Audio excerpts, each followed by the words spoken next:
let me come to Kobe's defense in this regard. He has said nothing in that interview that he hasn't said on numerous occasions, including the Shaq's face. Kobe Bryant didn't say anything behind Shaq's back. He wasn't phony. He wasn't fake. He was as real and as candid and as authentic as you know him to be. If you know Kobe Bryant, there is nothing surprising about what he said. He's told Shaq that to his face. He said it behind his back. He said it in public. He said it in private. He said it to Hall of Famers. He said it to scrubs. It don't matter. Kobe Bryant has always said that about Shaquille O'Neal. Those of us close to Shaquille O'Neal, who love Shaquille O'Neal like a brother, we all know what Kobe has had to say and couldn't say a damn thing against it. Because it is absolutely true that there have been times, or there were times in the past, when Kobe Bryant would be on the court working his tail off for hours upon hours at a time, improving upon his game. There have been times when Kobe Bryant spoke to Shaq directly and was like, let's do this, big fella, let's get it going. And then we'll go in the training room and see Shaq swallowing about 3 Big Macs. It's absolutely true. Absolutely true. There's no denying it. There's no denying it. But here's why I think if the question was being asked like it was fair or foul, the only issue I had with Kobe Bryant saying what he said is that to bring it up now in the fashion that he brought it up, you knew Shaq was going to clap back because you knew that Shaq was offended, no matter what Shaq says. Because Shaq would be the first to tell you, ain't no lazy dude winning 4 rings, which Shaq has done in his illustrious career.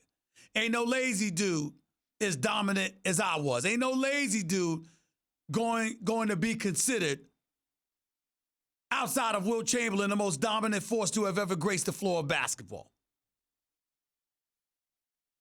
Shaq will also tell you, as he said on Instagram in this clap back at Kobe, we would have won more championships if you passed the damn ball in the Detroit series, which was true.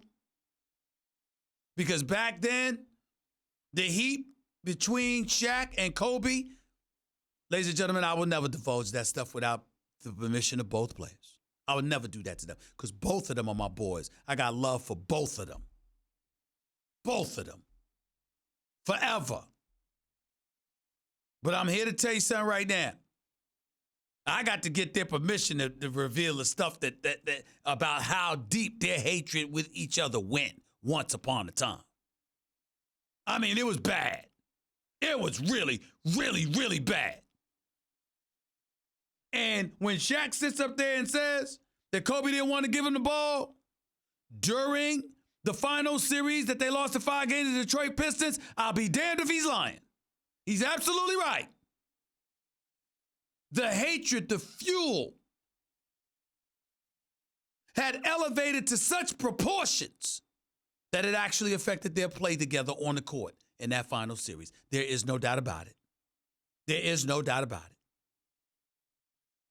I can tell you one time, just so y'all know, because you're looking at Big Shaq, 7'1", 350 pounds, and here was the crazy part about Kobe. Most people would be scared of somebody that size, that ferocious, that powerful. Kobe was not scared of Shaq at all. I came on the air one time with y'all years ago when I was on ESPN 710 LA, just to show the local show. And I said, yo, relationship basically was over before it started because Shaq slapped the hell out of Kobe Bryant at a gym. I think it was at a Loyola Marymount, if I can remember correctly, in the summertime before Kobe's career with the Lakers even started. He was a rookie that was just drafted. That's what I had said at the time. And Kobe called me and was like, he tried to slap me. He missed. He never slapped me. Get that straight. That's what he said years ago. And from the moment that Shaq tried to put his hands on him, it was never the same. So much so that years later, when they were teammates and they were winning championships. And people were talking about Kobe shooting the basketball too much and not being a team player and being a bit selfish, if I remember correctly. I think that was the issue. Even though I can't tell you specifically what the issue was when Kobe did what I'm about to tell you, let me tell you what Kobe Bryant did, because I'm trying to give you some insight into who the hell he is. He ain't no fake, fluff, phony kind of dude now. He ain't the 7'1" Shaq.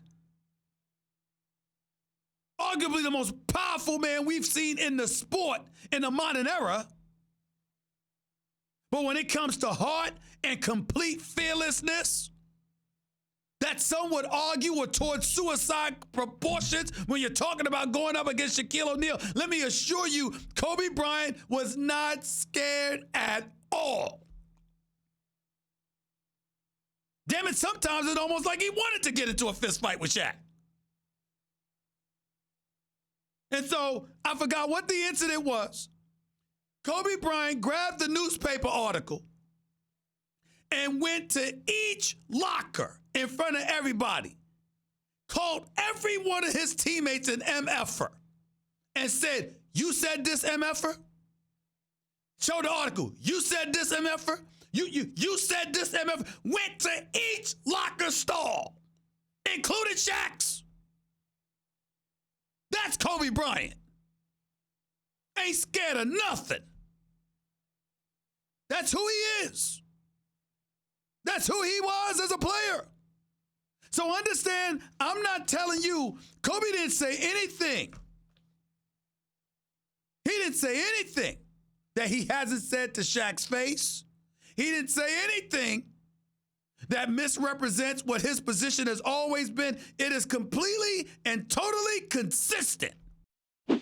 Thanks for watching ESPN on YouTube. For more sports highlights and analysis, be sure to download the ESPN app. And for live streaming sports and premium content, subscribe to ESPN+.